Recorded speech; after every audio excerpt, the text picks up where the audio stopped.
What's the meaning of Crystal Palace?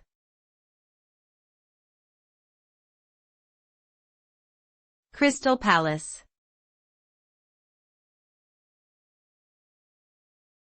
Crystal Palace.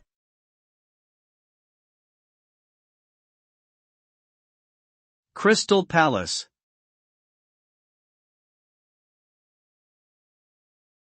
Crystal Palace.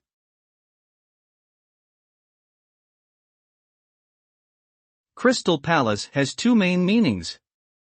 Historically, it refers to a grand cast iron and glass building that was originally constructed in London to house the Great Exhibition of 1851.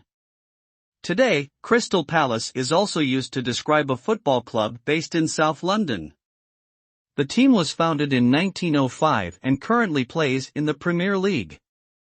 Overall, Crystal Palace is a term that has become synonymous with both architectural beauty and sporting success.